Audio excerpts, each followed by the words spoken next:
Valmiki Ramayana, Aranya Kanda, Book number 3, Sarga 70, Roman numerals LXX 70, KABANDHA.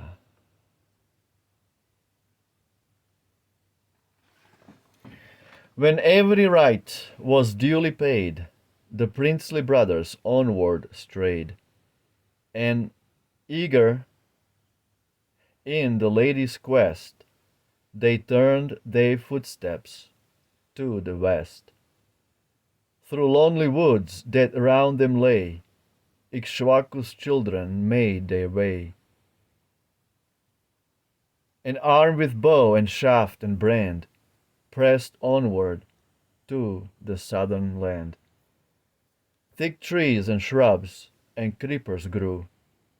In the wild grove they hurried through. 'Twas dark and drear and hard to pass, for tangled thorns and matted grass. Still onward, with a southern course, they made their way with vigorous force.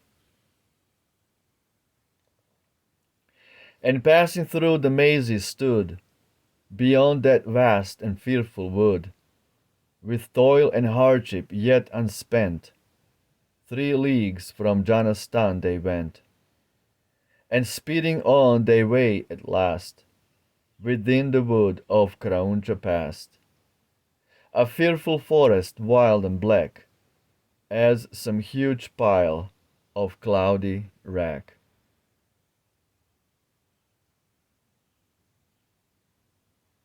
Filled with all birds and beasts where grew bright blossom of every varied hue.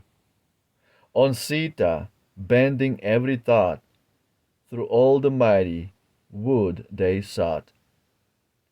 And at the lady's loss dismayed, here for a while and there they stayed. Then turning farther eastward they pursued 3 leagues on their weary way.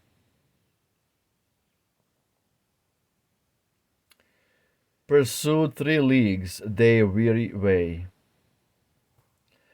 Past Krauncha's wood and reached the grove, where elephants rejoiced to rove. The chiefs that awful wood surveyed, where deer and wild birds filled each glade, where scarce a step the foot could take, for tangled shrub and tree and brake. There, in a mountain's woody side, a cave the royal brothers spied, with dread abysses deep as hell, where darkness never ceased to dwell. When pressing on the lords of men stood near the entrance of the den, they saw within the dark recess a huge misshapen giantess, a thing the timid heart that shook with fearful shape and savage look. Terrific fiend, her voice was fierce, long were her teeth to rend and pierce. The monster gorged her horrid feast of flesh of many a savage beast, while her long locks at random flung, dishevelled o'er her shoulders hung. Their eyes the royal brothers raised, and on the fearful monster gazed. Forth from her den she came and glanced at Lakshman as he first advanced. Her eager arms to hold him spread, and "Come and be my love," she said. Then as she held him to her breast, the prince in words like these addressed: "Behold a treasure fond and fair, Ayumuki, the name I bear. In thickets of each lofty hill, on islets of each brook and rill, with me delighted shalt thou play, and live for many a lengthened day. Enraged he heard the monster woo, his ready sword he swiftly drew, and the sharp steel that quelled his foes cut through her breast and ear and nose. Thus mangled by his vengeful sword, in rage and pain the demon roared, and hideous with her awful face, sped to her secret dwelling place. Soon as the fiend had fled from sight, the brothers dauntless in their might searched a wild forest dark and dread, whose tangled ways were hard to tread.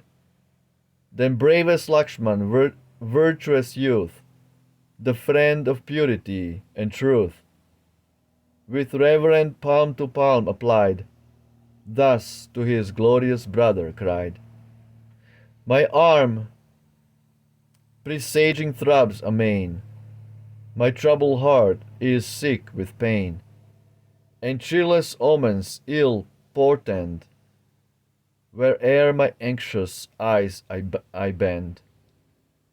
Dear brother, hear my words advance, resolved and armed for every chance. For every sign I mark today foretells a peril in the way. This bird of most ill-omened note, this bird of most ill-omened note, loud streaming with discordant throat, announces with a warning cry that strife and victory are nigh. Then as the chiefs their search pursued throughout the dreary solitude, they heard amazed a mighty sound that broke the very trees around, as though a furious tempest passed, crashing the wood beneath its blast. Then Rama raised his trusty sword, and both the hidden cause explored. There stood before their wondering eyes a fiend broad-chested, huge of size. A vast misshapen trunk they saw, in height surpassing nature's law. It stood before them dire and dread, without a neck, without a head. Tall as some hill aloft in air, its limbs were clothed with bristling hair. And deep below the monster's waist, his vast misshapen mouth was placed. His form was huge, his voice was loud, as some dark-tinted thundercloud. Forth from his ample chest there came a brilliance as of gushing flame.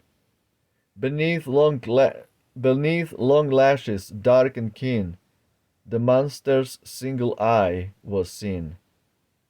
Deep in his chest, long, fiercely bright, it glittered with terrific light. He swallowed down his savage fare of lion, bird, and slaughtered bear, and with huge teeth exposed to view, o'er his great lips his tongue he drew. His arms unshapely, vast and dread, a league in length he raised and spread. He seized with monstrous hands a herd of deer and many a bear and bird. Among them all he picked and chose, drew forward these, rejected those. Among them all he picked and chose, drew forward these, rejected those. Before the princely pair he stood, bearing their passage through the wood.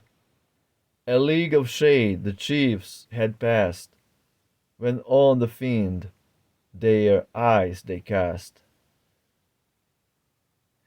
A monstrous shape without a head, with mighty arms before him spread. They saw that hideous trunk appear, that struck the trembling eye with fear. Then stretching to their full extent, his awful arms, with fingers bent, bound Raghu's princely sons he cast, each grasping limb, and held them fast. Though strong of arm and fierce in fight, each armed with bow and sword to smite, the royal brothers, brave and bold, were helpless in the giant's fold.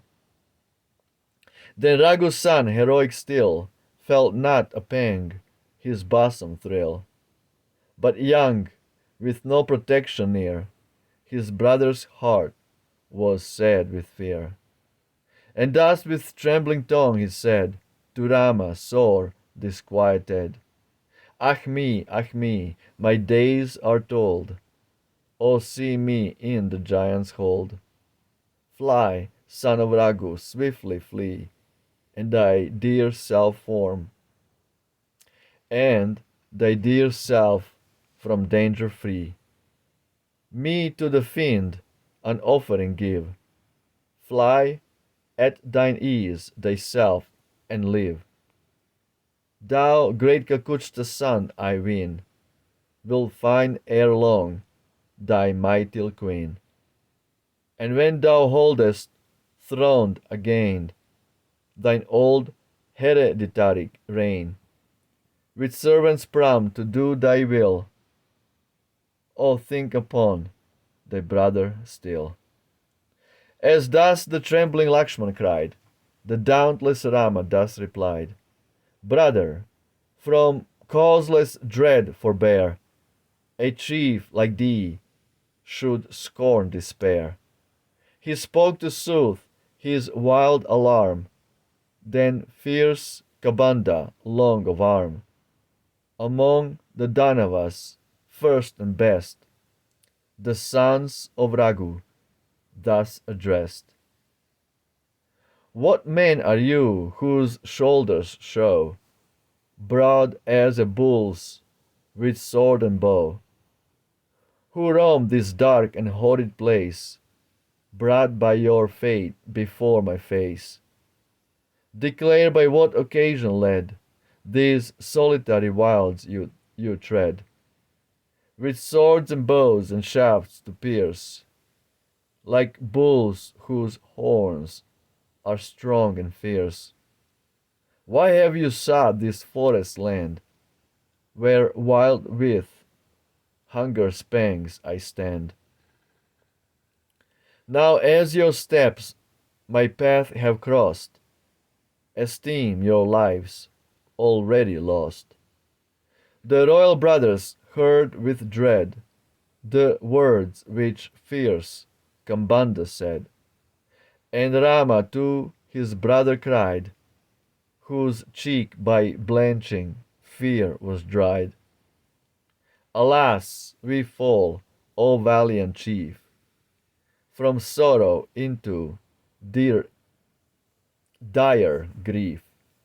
Still mourning her I hold so dear, we see our own destruction near. Mark, brother, mark, what power has time o'er all that live in every chime. Now, Lord of men, thyself and me, involved in fatal danger see. 'Tis not, be sure, the might of fate that crushes all with deadly weight.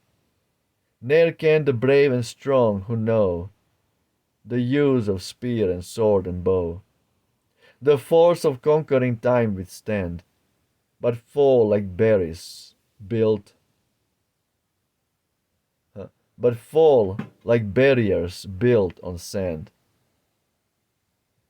Thus in calm strength, which naught could shake, the son of Dasharatha spake.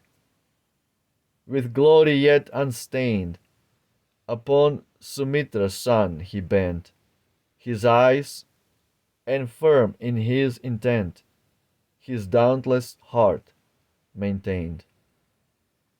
Absolutely beautiful. Footnotes. 310.1 or curlus wood.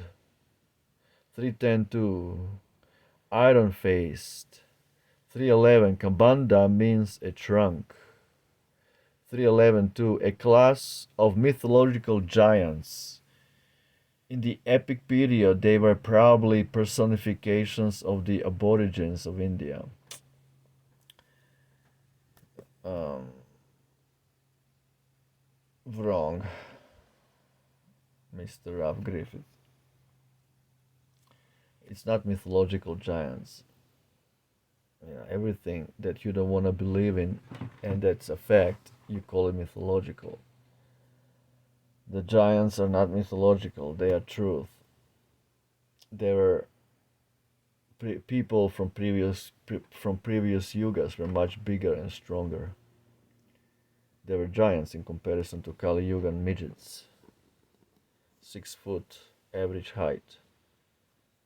During Dwapara Yuga, average height was 12 feet. During Treta Yuga, average height was 24 feet. And during Satya Yuga, average height, human height, was 48 feet. So, because you want to discredit Ramayana and call it mythological, you say such nonsensical things. Because you're Kali Yugan, you live in Kali Yuga in the age where everybody is a midget, literally a midget. The average height in Kali Yuga 6 feet, even less than 6 feet. People are little midgets. Footnotes. Absolutely beautiful description of terrific demons, giants, titans, man-eaters, cannibals, who roam the woods of the earth. Back then also, the woods, the jungle was really, really, really a jungle everywhere. Huge trees, titan trees too. Absolutely beautiful translation from Sanskrit to British by Ralph Griffith. Kabandha, a demon, a trunk demon. His body, head and neck, they're all like one trunk. And he had long arms. Always hungry. Always hungry. Jai Shri Ramayana. Roma Victa, victory to Rama. Jai Shri Ram. Ciao.